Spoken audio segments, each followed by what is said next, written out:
From Kansas State University, this is Agriculture Today. Eric Atkinson with you. Here's what's ahead. K-State's Dorivar Ruiz-Diaz joins us to talk about planning the nutrient management for this next winter wheat crop as planting time approaches, what nutrients to sample for, and the best strategies for addressing nutrient deficiencies.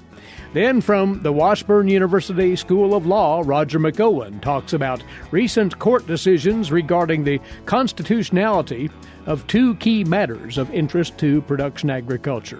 He'll explain.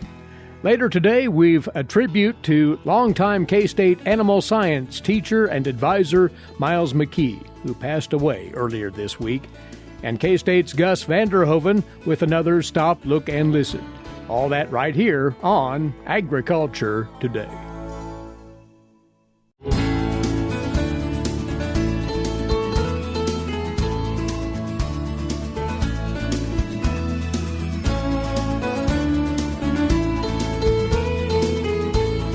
Thanks for tuning in. You're listening to the K-State Radio Network and Agriculture Today. The last several weeks, we've been preparing for this wheat planting season that's before us here in the state of Kansas. And part of that preparation would naturally include fertility management for those new stands and planning accordingly. Dorivar Ruiz-Diaz joins us once more. He's a crop nutrient specialist with K-State Research and Extension. And of course, this will all start with the obligatory soil test, and we'll talk about that, Dorivar. But when you think about the nutrients that new wheat will require, there are the usual suspects and maybe some other elements too, you say. Yes, Eric. And again, thinking about the price of fertilizer, obviously we want to emphasize efficiency and especially putting the fertilizer dollars where we're going to get the most return to investment, basically targeting those situations we're going to see the most yield response. And yes, on top of the list, obviously, will be nitrogen. We want to make sure and manage nitrogen correctly. One of the nutrients that's also very important for wheat is phosphorus, more so than corn and soybeans. It's basically a crop that responds significantly to phosphorus application. So again, thinking about how we manage phosphorus is going to be another key factor.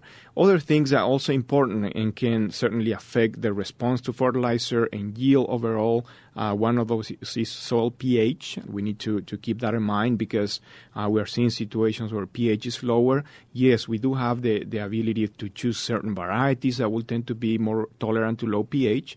But again, we don't want to get to the point that we are sacrificing yields because of that, and also affecting availability of other nutrients. As we know, pH certainly affects all the nutrients really in terms of plant availability. And yes, we do have other factors as well, other nutrients that we need to keep an eye on. We are seeing more and more issues with sulfur, so we need to keep that in mind. And a lot of that goes back, again, like you mentioned, to soil testing, making sure we have that right information to make sure we are applying what is needed and obviously maximizing the return to investment that way. Much to think about here. When we go back over this past growing season, though, and whether it be following row crop from last fall or following wheat continuously, what are some of the conditions that you think will drive these decisions on fertilization?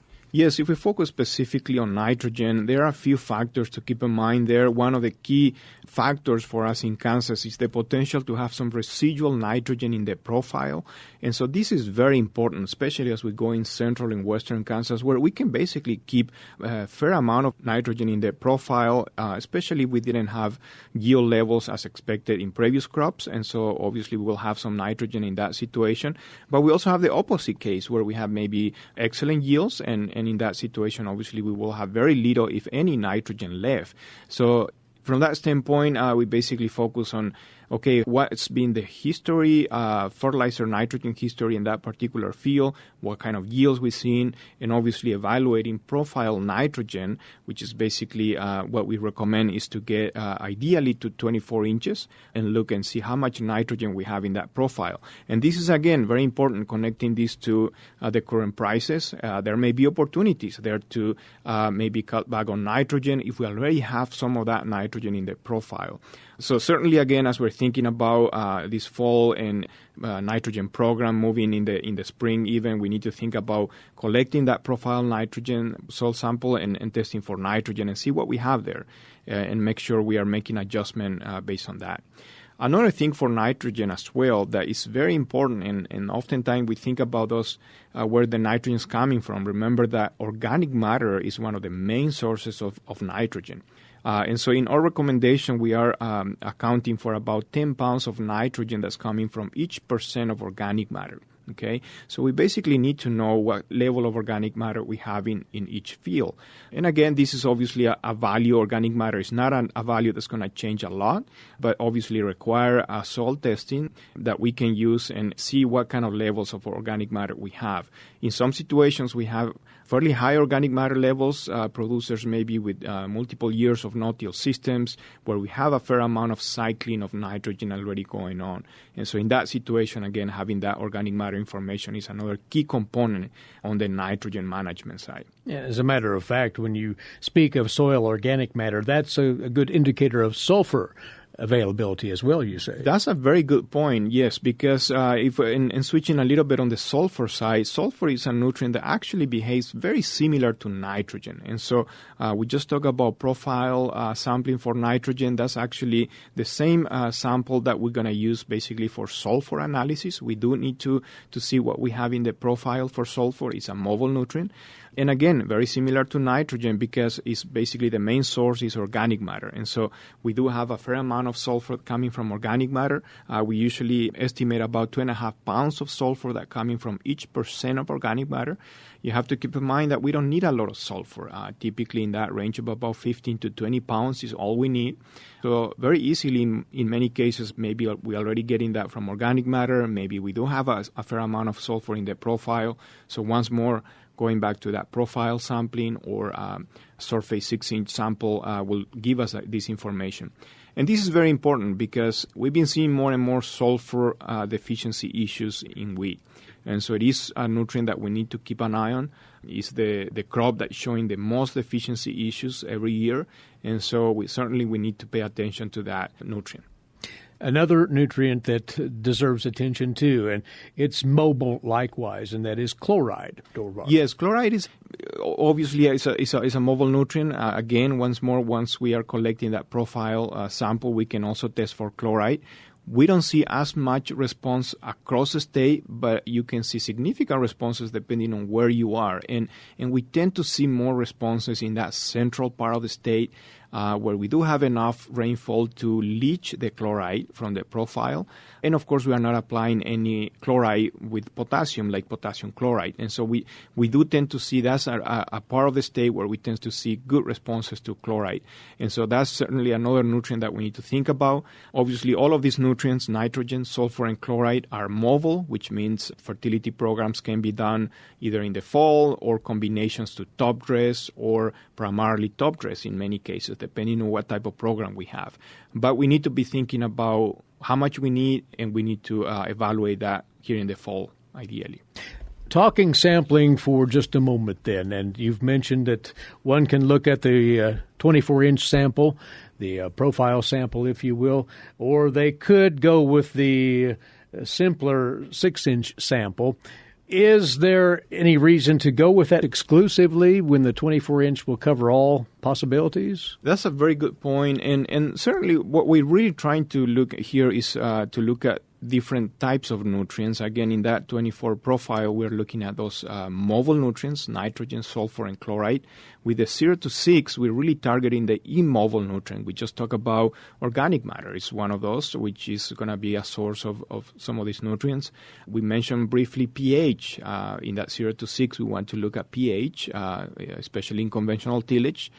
One nutrient that we haven't talked too much about is phosphorus. That's another one that's going to be relying on that 0 to 6 inches. So we really need both samples, ideally, to evaluate these different groups of nutrients. And going back to phosphorus, just want to emphasize also thinking about where we may see the most response, the most return to investment to fertilizer. Wheat is a crop that responds significantly to phosphorus, and so we need to pay attention to that. Soil sampling at the 0 to 6 inches, see where we are in terms of soil test levels. And if it is low, below that 20 or 25 part per million range, very likely we're going to see significant yield responses. Another key factor as well when it comes to phosphorus, remember, is an immobile nutrient, which means placement of that phosphorus can make a big difference. And so we do tend to see much better response if we are able to apply that phosphorus in furrow. Again, producers using air seeders, for example, being able to apply dry phosphorus fertilizer in furrow, that is a system that works very well. Obviously, we don't have a lot of root development in the fall and early spring, and so having that phosphorus close to the root system can make a significant difference in early growth, tillering, and ultimately to yields. And this is something that we see very consistently. And so that's another key nutrient that I will pay attention to that, and certainly try not to cut back on phosphorus if needed. And consider as well placement, which again can make a big difference. And ideally, that in furrow close to the roots can make a big difference for wheat. A number of things to account for here. And Dorivar, the soil testing laboratory here at K-State, stands ready to conduct those analyses for producers. Yes, Eric. And the last one thing I want to emphasize, all the nutrients and options that we're talking about here rely significantly on soil testing. And so having that information is a key. We're trying to make better use of that fertilizer dollar. We need to know what we need, and we need reliable information. And that basically goes back to timely and accurate soil sampling and analysis.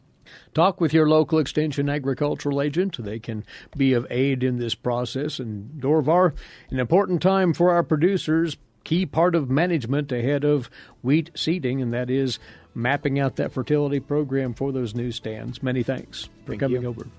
Dorivar Ruiz-Diaz is a crop nutrient specialist with K-State Research and Extension. We'll be back with more for you. This is Agriculture Today.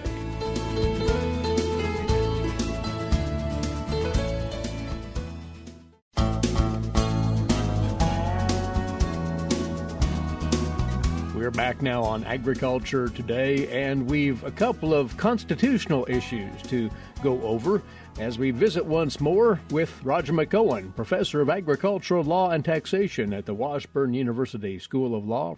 And once more, we're drawing from his blog articles that you can find at the website we'll remind you about later on here. These are high-profile issues, Roger, when it comes to agricultural interests, there's no doubt, and both have been volleyed back and forth in the courts over the years. Let's take up the first of the two. The laws that several states have passed to protect animal agricultural facilities from unwanted invasion, if you will, by those who would purport to do harm to those facilities. Give us the background and how this has really been kicked around in the courts over the years. Well, Eric, actually Kansas is the first state to have enacted one of these laws, and that was back about 30 years ago. And the basic idea of these laws that now a number of states have enacted is to try to provide some level of protection to livestock facilities, to bar access to a qualified animal production facility by someone that's trying to get in there under false pretenses. We've got these groups out there that don't like confinement animal agriculture, and they historically have done things to destroy premises. They've used bombs in certain situations. There have been criminal prosecutions. And so state legislatures react to that and say, well, is there something we can do to provide some protection for these facilities? So at the core, these laws attempt to prohibit a person that has the intent to harm a livestock production facility from gaining access to the facility, either that by employment to then get access inside to commit illegal acts on the premises.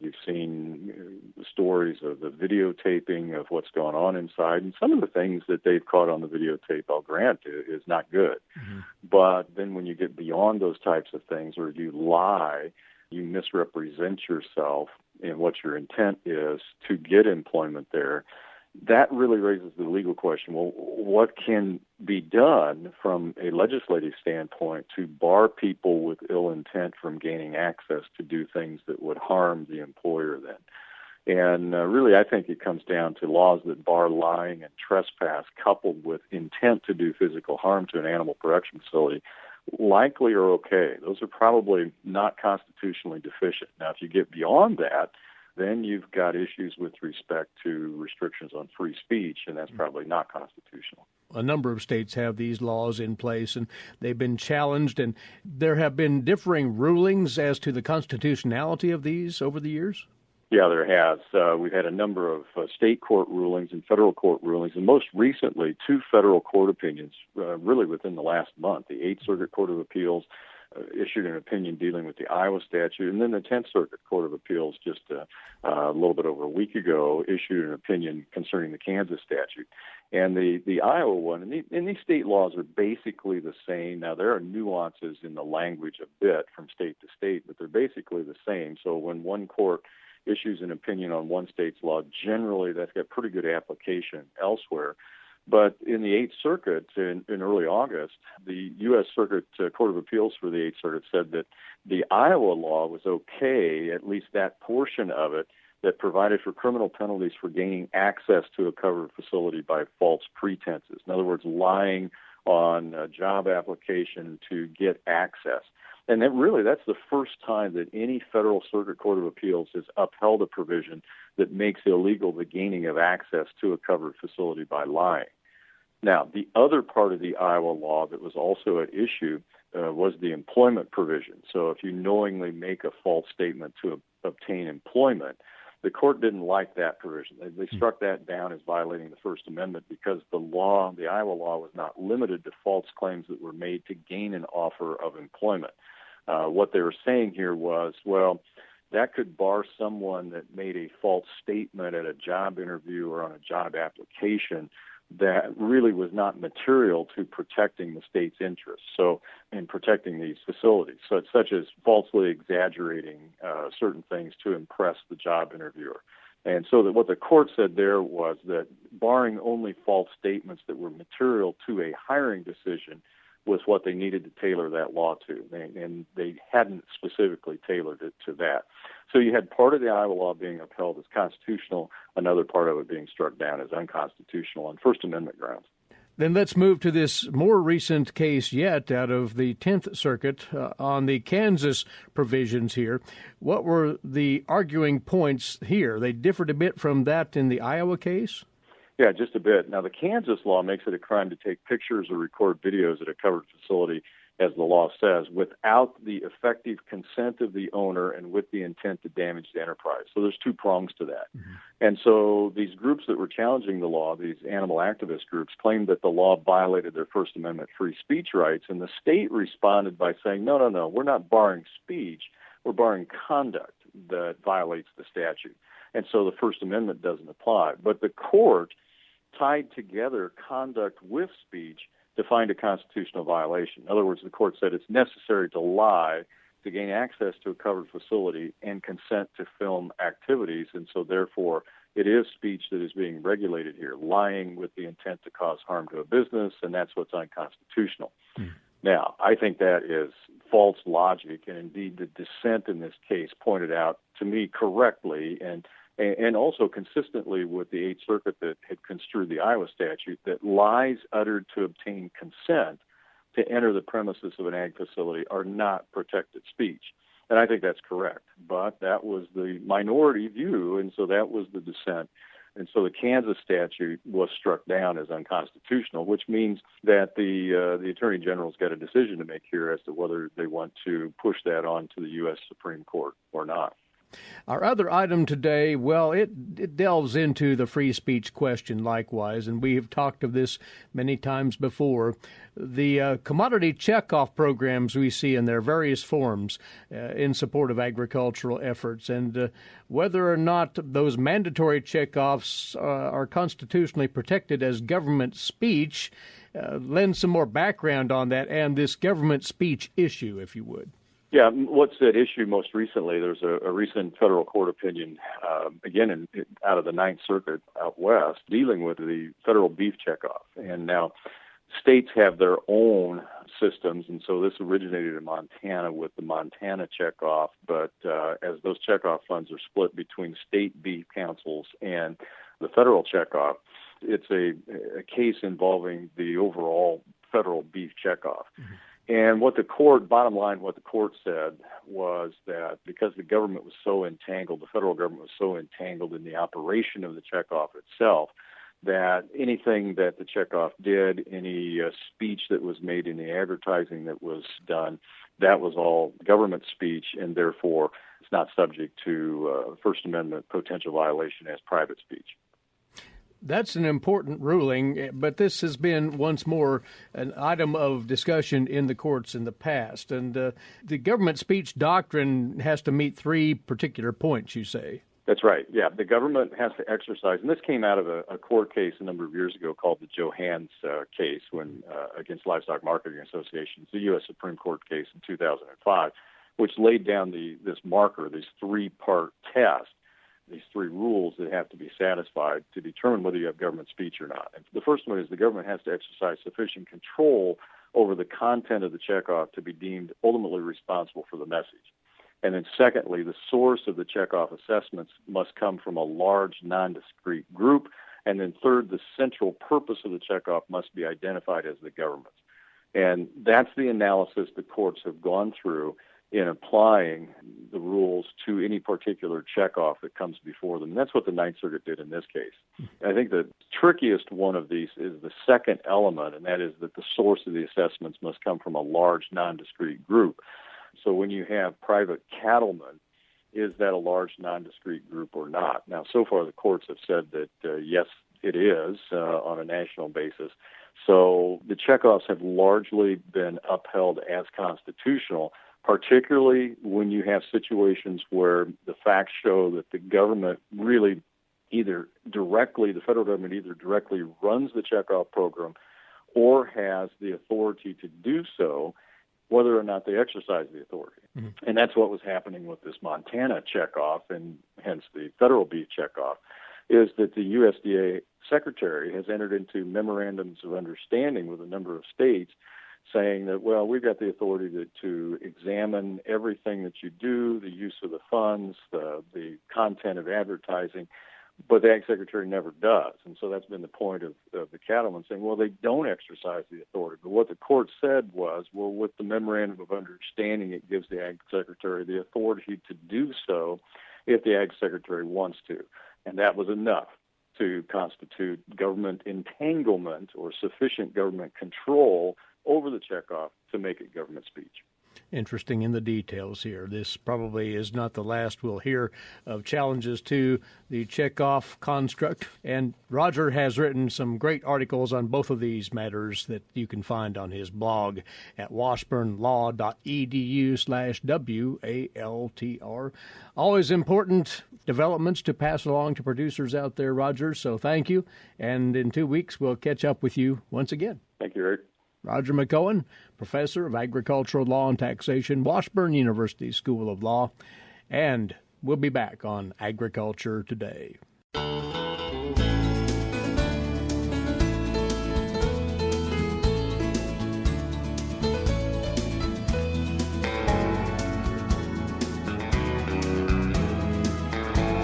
Agriculture Today continues. Eric Atkinson here. Well, we first shared this news yesterday morning that one of the legendary figures in the history of the Animal Sciences and Industry Department here at K-State passed away on Monday here in Manhattan. Miles McKee was a member of that department's faculty for 46 years, from 1959 to his retirement in 2005. He was a standout teacher and mentor for literally thousands of students here. And to all who knew him, he was a gentleman's gentleman, true to his roots in the Flint Hills of Chase County, Kansas. In tribute to Miles and his impact on students and on the livestock industry itself, here's part of our last in-studio interview with him, broadcast here on Agriculture Today on February the 22nd of 2013. That was approaching the 100th Cattlemen's Day at K-State, at which Miles was presenting a retrospect on the history of the Animal Sciences Department. Miles, we are celebrating the 100th year of Cattlemen's Day at Kansas State University with this year's event. How many cattlemen's days have you been involved with in your Oh, career? mercy, Eric. Quite a few. I suppose you'd say since 1959, every one of them. So a little over 50, a little over half of them. Right. And this event has stood the test of time. It's remarkable that it's made 100 years without a hitch. There was a brief hiatus there during the war, I believe World War II. Is that correct? That is correct. But other than that, it's been a yearly event. A yearly event. How has it changed over the years as you've witnessed it? Well, you know, I don't know that I can really see it change.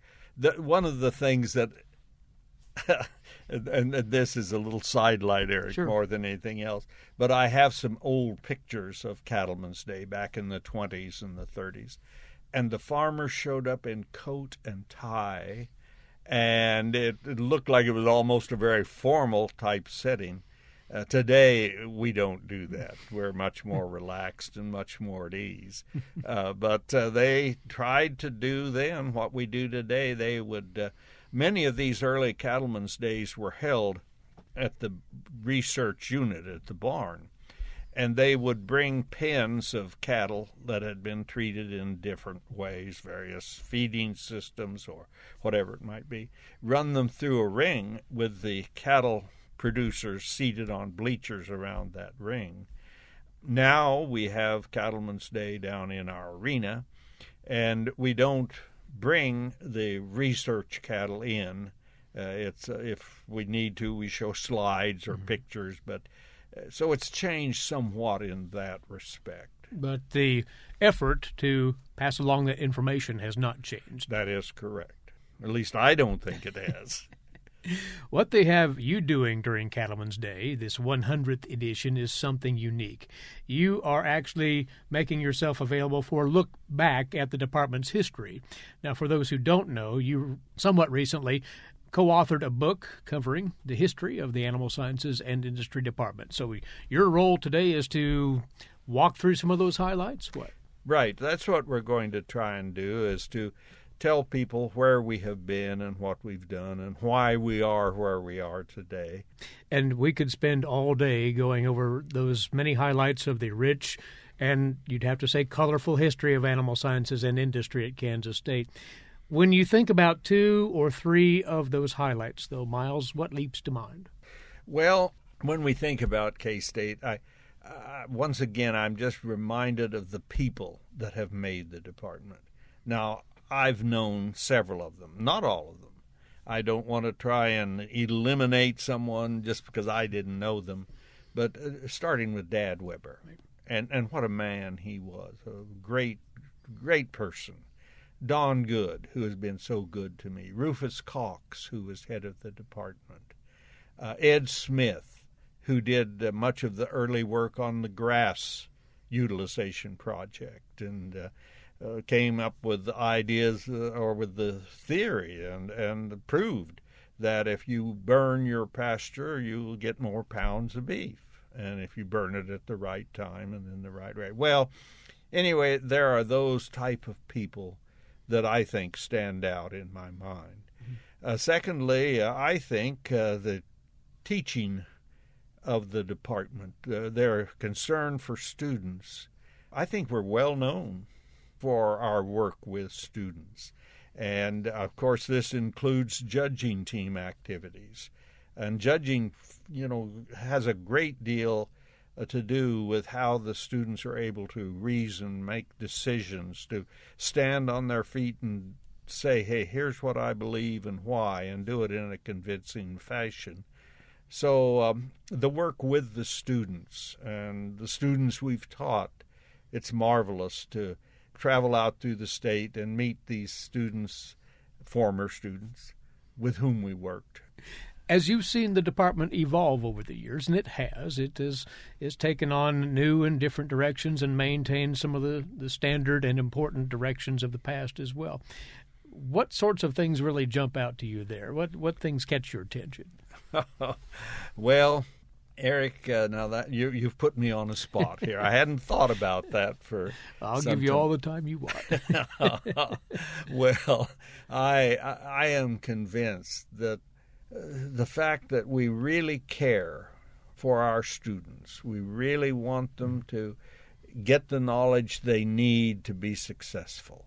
And I know in my time in the department with Weber, Cox, Good, Jack Riley, Janice Swanson, now Ken Odie, as department heads, that they put this emphasis on let's do the good job of teaching. So to me, it just stands out that our real concern for the student is an important part. And the future looks bright because that remains a hallmark of the department then. I think it does. That's certainly my opinion. As undoubtedly many people would echo, it was a distinct honor to know Miles. His selfless integrity left its mark on scores of folks. He was an inspiration in every sense of the word. Miles McKee passed away on Monday here in Manhattan at the age of 91. Services are still pending. Again, Agriculture Today extends its deepest condolences to the McKee family and to all of those who were close to this genuine K-State icon.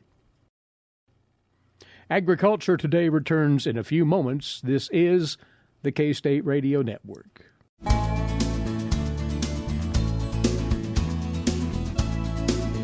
This is Agriculture Today. Stop, look, and listen. This is our state, Kansas.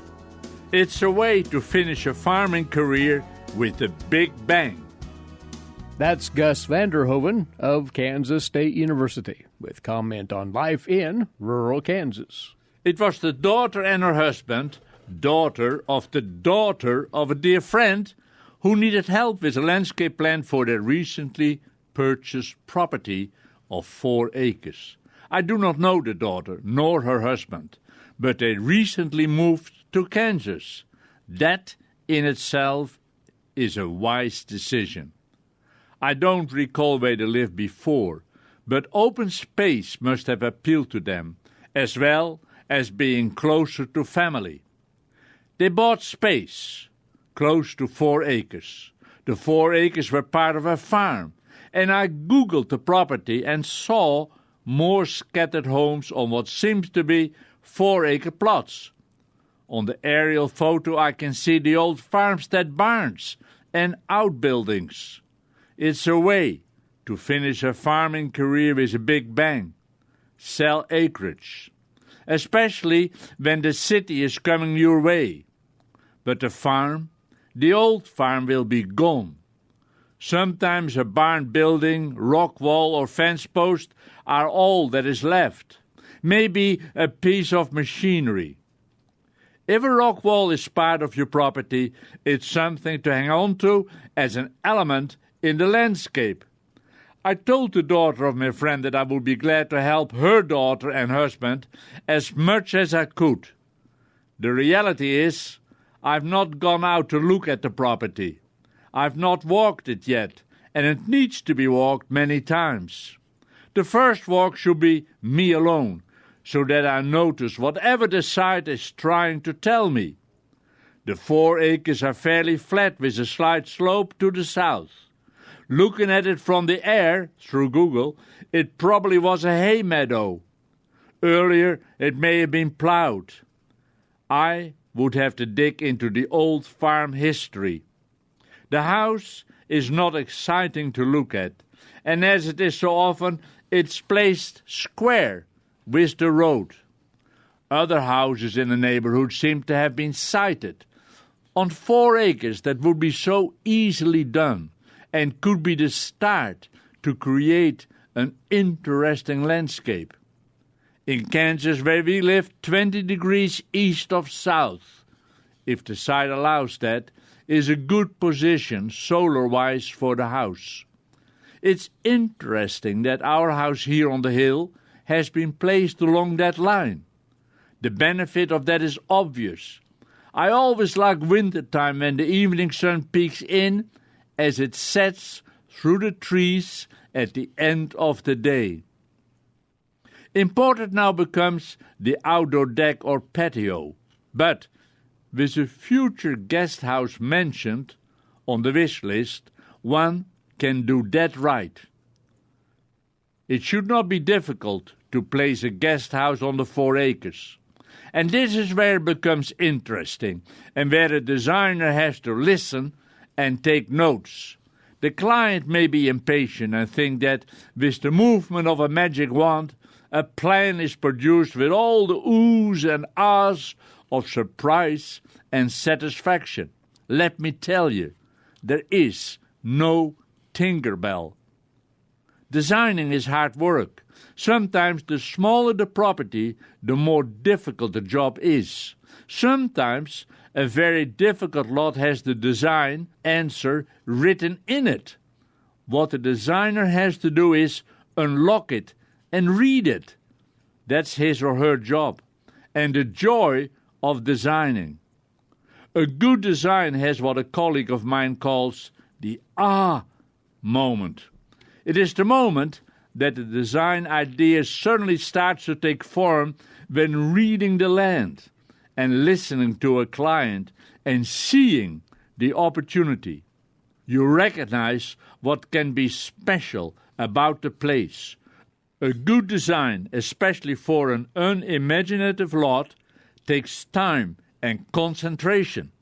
It has amazed me how much time I have already spent doing nothing but look at the rough sketch of the 4 acres with the house. I've studied it on Google. I've enlarged it and minimized the property. I want to see and read what the neighborhood was like. More houses on 4 acres. I have suggested to the daughter that they invest in the service of a designer friend of mine.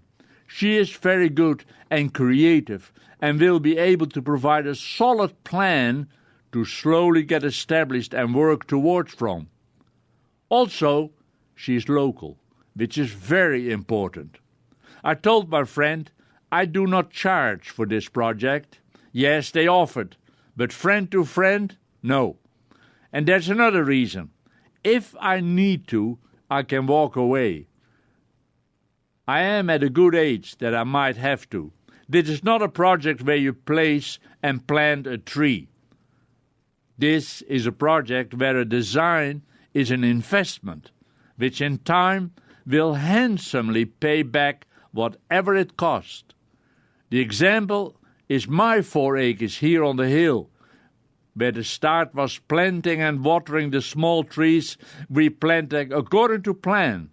The small children with little buckets watered the tiny trees. Yes, there even was an acorn to be watered. Now it is a big oak tree. That was 47 years ago. So, my very first question to the daughter of my friend is, are you planning to live here for a while? It's a fair question in today's society. But here's something that I think is funny. Thinking about this project is becoming an obsession. As a designer, you want the need to treat these 4 acres as a piece of land which has a long history. It evolved and became farmland. It was sold, and now one has to be very sensitive to the land. And we want the daughter and her young family to experience living on a very special piece of Kansas land. Gus Vander Hoeven of Kansas State University with his weekly commentary on life in rural Kansas. Thanks for tuning in today. Please rejoin us right here tomorrow, won't you? Until then, Eric Atkinson bidding you a good day for Agriculture Today over the K-State Radio Network.